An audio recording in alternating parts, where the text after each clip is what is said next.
Hello दोस्तों, कैसे हैं आप सब लोग। आई होप कि आप सुरक्षित होंगे। और अभी लॉकडाउन थोड़ा सा कम होते जा रहा है और धीरे धीरे, और सबसे बड़ी खुशखबरी 28 तारीख को सलून चालू हो रहे हैं, तो everybody can cut their hairs. इतने टाइम से कट नहीं कर पाए थे तो अभी करेंगे। तो आज मैं बहुत दिनों के बाद एक नई मूवी के साथ आया हूँ, और ये आज हम जो बात करेंगे उस मूवी का नाम है कामयाब। ये 2020 में मार्च महीने में ये मूवी आई थी, बट ये मूवी बॉक्स ऑफिस पे फ्लॉप हुई थी क्योंकि छोटे बजट की मूवी थी, कोई बहुत बड़ा स्टार नहीं था। तो उसकी वजह से ये मूवी नहीं चल पाई थी। बट ये मूवी जब नेटफ्लिक्स पे रिलीज़ हुई तो लोगों ने काफ़ी अच्छा रिस्पॉन्स दिया इस मूवी को। तो इस मूवी का नाम है कामयाब।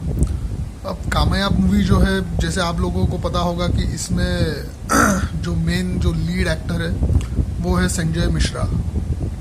तो संजय मिश्रा जो है, ये आपको पता ही है कि उन्होंने बहुत ही सीरियस मूवीज़ भी की है, जैसे कड़वी हवा या आंखों देखी।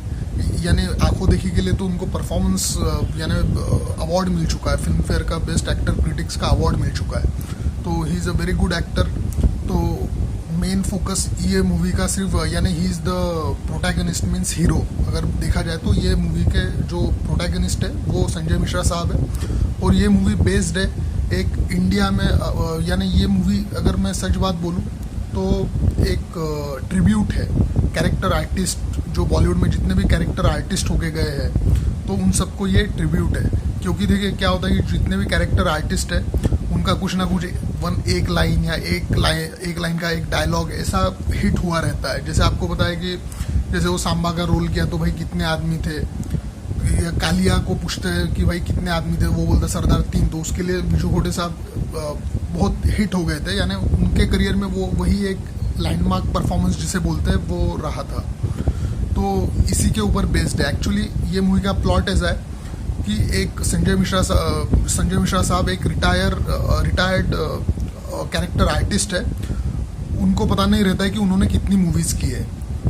बट एक दिन एक पत्रकार उनसे मिलने आते हैं और वो उनको IMDb पे जो उनकी फिल्मों की लिस्ट गिनाती है, और वो जो लेडी है वो उनको बोलते हैं कि आपने 499 फिल्म्स में काम कर चुके हैं आप। तो अगर आप एक और मूवी में करेंगे काम तो आपकी 500 मूवीज़ हो जाएंगी, और आप बॉलीवुड के उन सेलिब्रेटेड एक्टर्स में से या कैरेक्टर आर्टिस्ट में से रहेंगे कि जिन्होंने 500 मूवीज़ की है। तो संजय मिश्रा साहब इतने टाइम से उनके साथ कुछ हुआ रहता है, उसकी वजह से उन्होंने फिल्म लाइन छोड़ दी रहती है और वो एक रिटायर्ड वाली ज़िंदगी गुजार रहे होते हैं। उनकी एक बेटी भी है, उनकी एक पोती भी है, और उनका जो दामाद है वो भी काफ़ी अच्छा है, वो भी उनको पूछते रहते। पर ये खुद उनके पास ज़्यादा जाते नहीं है। ये अपने एकांत में अपने घर में दारू पी के या फिर खाना खा के ये अपनी रिटायर्ड लाइफ ये एंजॉय कर रहे हैं। पर जब इनको पता चलता है कि उन्होंने 499 फिल्म्स की है और अभी उनको एक फिल्म चाहिए 500 कंप्लीट करने के लिए, तो ये सोचते हैं कि क्यों ना मैं सच में 500 का आंकड़ा छू लूँ, क्योंकि इतना अच्छा मौका मुझे मिला है। तो इसलिए वो अभी अपने पुराने एक दोस्त या फिर एक शिष्य जिसे बोल सकते हैं, जो अभी वो कास्टिंग डायरेक्टर बन चुका है, तो उसके पास जाते हैं। उनका काम किया है दीपक डोबरियाल ने। दीपक डोबरियाल आपको पता ही होगा कि उनका जो सबसे मेन फेमस कैरेक्टर तो तन्नू वेड्स मन्नू का पप्पी जी का कैरेक्टर है। तो उन्होंने भी ये मूवी में बहुत छोटा रोल बट अच्छा रोल किया है। तो होता ऐसा है कि वो उनको पूरा कॉन्फिडेंस दिलाता है कि सर मैं आपको मूवी में एक अच्छा रोल में ज़रूर दिलाऊंगा, कैरेक्टर आर्टिस्ट। तो कहानी ऐसे शुरू हो जाती है कि फिर उनको वो मूवी मिलने के लिए, वो 500वां रोल मिलने के लिए क्या स्ट्रगल है। वो इतने टाइम के बाद वो वापस आते हैं, लोग उनको पहचानते हैं, बट कोई उनको रोल देना चाहता है, कोई नहीं देना चाहता है। तो उनके कॉम्पिटिटर कौन है, जो दूसरे कैरेक्टर आर्टिस्ट है, वो उनके बारे में क्या सोचते हैं। तो ये कहानी ऐसी है। फिर धीरे धीरे ऐसा होता है कि उनको फाइनली एक अच्छा रोल मिल जाता है।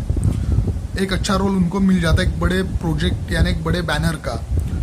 पर वो इतने साल के बाद अभी वो कैमरा को फेस करेंगे तो वो कहीं ना कहीं थोड़े नर्वस है, या फिर अभी उनको थोड़ा सा थोड़ा इन्फीरियरिटी कॉम्प्लेक्स आ चुका है कि वो कैसे परफॉर्म करेंगे। तो फिर भी वो जाते हैं और कैमरा के आगे अपना बेस्ट देने की कोशिश करते हैं। बट होता ऐसे कि उनको एक दारू पीने की आदत लग गई होती है, तो वो बिना दारू के वो उतना कंफर्टेबली फील नहीं करते कि वो कोई सीन कर पाएंगे। तो वो जो असिस्टेंट डायरेक्टर है उनको वो दारू मांगते हैं, तो जो असिस्टेंट डायरेक्टर जो होता है वो प्रोडक्शन वाले को बोलता है, तो प्रोडक्शन वाला बोलता है भाई कोई ज़रूरत नहीं है, ये कोई मेन हीरो नहीं कि इसकी डिमांड पूरी की जाए। तो उसके बाद वो दारू नहीं ला पाता है एंड वो परफॉर्म नहीं कर पाता है इन फ्रंट ऑफ कैमरा कहीं ना कहीं।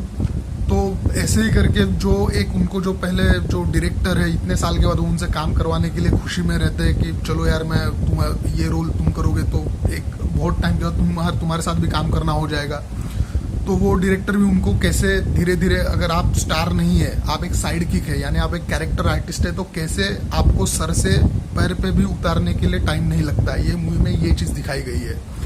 दूसरी बात, अगर आप स्टार नहीं है या फिर आप उस लेवल के एक्टर नहीं है, आप हमेशा कैरेक्टर आर्टिस्ट ही रहे हैं, तो इट मीन्स आपका जो ये जो है आपका जो कीमत है वो सिर्फ और सिर्फ एक लिमिटेड पीरियड के लिए ही रहता है। ये चीज़ भी इस मूवी में बहुत अच्छी तरीके से बताया गया है। फिर फाइनली धीरे धीरे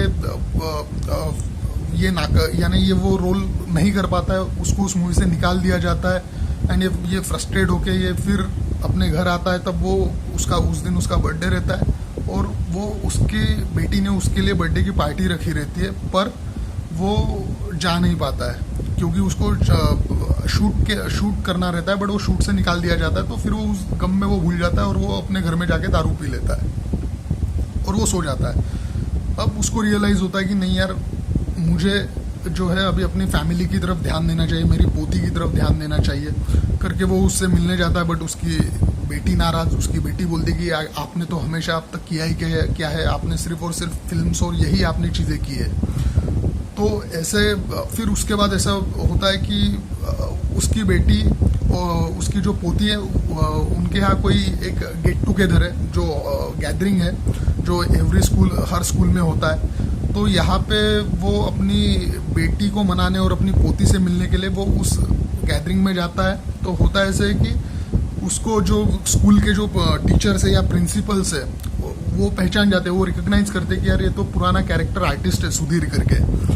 तो वो उनको बोलते हैं कि हमारे जो चीफ गेस्ट है वो वही एक्टर है जो वो बहुत बड़े सुपरस्टार है, तो वो अभी आने के लिए उनको यानी वो लेट हो रहे हैं, तो यहाँ पे लोग बोर हो रहे हैं, तो आप कुछ परफॉर्म कर दीजिए ताकि सबका मनोरंजन हो जाएगा। तो पहले ये मना करते हैं, फिर बाद में उनको लगता है कि चलो ठीक है।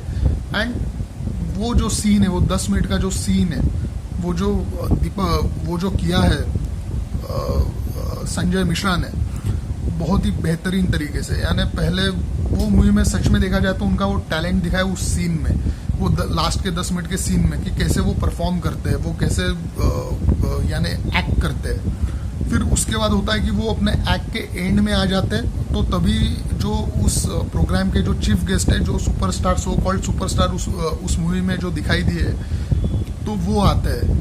तो वो जैसे इंटर करते हैं तो सब लोग जो अब तक उनका परफॉर्मेंस देख रहे होते हैं वो सीधा मुड़ के उस सुपरस्टार की तरफ देखते हैं और इनकी तरफ कोई नहीं देखता है। क्यों? क्योंकि दे न्यू कि भाई ये तो साइड किक है, it means he is only character artist. Main superstar तो वो है जो अभी आ रहा है, इसने सुपरस्टार के आने तक उनका सिर्फ मनोरंजन किया है, बस उनकी अहमियत वही है। ये मूवी में ये रियलिटी बहुत ही बेहतरीन तरीके से दिखाई दी है, यानी कहीं ना कहीं ये चीज़ दिखाई दी है कि आप चाहे कितने भी अच्छे एक्टर हो, कितने भी बेहतरीन इंसान हो, पर आप अगर साइड एक्टर है या आप एक कैरेक्टर आर्टिस्ट है या आप एक हमेशा साइड किक ही है, तो आप साइड किक ही रहोगे। यानी आपका खाने में महत्व आपका सिर्फ जो है अचार का रहेगा, आप सब्जी की जगह नहीं ले सकते हो, अचार के सिवा टेस्ट भी नहीं है। बट आदमी सब्जी की जगह अचार के साथ पूरा खाना नहीं खा पाएगा। तो ये इस मूवी में बताने की इन्होंने कोशिश की है। तो बात करें तो काफ़ी बेहतरीन तरीके से स्टोरी और स्क्रीन प्ले डायरेक्टर ने लिखा है, और हार्दिक मेहता ये उनकी मूवी है, उन्होंने खुद ये स्टोरी भी लिखी है और डायरेक्शन भी किया है। और सुधीर मिश्रा, संजय मिश्रा साहब काफ़ी बेहतरीन तरीके से उन्होंने अपना रोल निभाया है। उसके बाद अवतार गिल साहब, ये भी छोटे से ही रोल में बट काफ़ी अच्छा रोल उन्होंने किया है। उसके बाद मनमोजी, गुड्डी, मारुति, विजू खोटे, ये जितने भी कैरेक्टर आर्टिस्ट उस वक्त जो रहे थे ये सब इस मूवी में है। और ये विजू खोटे साहब की ये लास्ट मूवी साबित हुई, क्योंकि उनका लास्ट ईयर सितंबर में निधन हो गया था। तो ये एक ओवरऑल ये एक बहुत ही बेहतरीन मूवी है। अगर आप देखना चाहेंगे तो आप बिल्कुल देख सकते हैं, अपने फैमिली के साथ देख सकते हैं। कुछ भी इसमें वल्गैरिटी नहीं है और आपको देखने में मज़ा भी आएगा। आपको इंडस्ट्री की या लाइफ की अहमियत या फिर लाइफ की रियलिटी आपको पता चलेगी इस मूवी के द्वारा। तो इसलिए मैं आपको रिकमेंड करूंगा कि ये मूवी आप ज़रूर देखिए। और चलिए मिलते हैं नेक्स्ट टाइम एक नए वीडियो के साथ, एक नए मूवी के साथ मैं आपसे ज़रूर मिलूंगा। तब तक के लिए बाय बाय।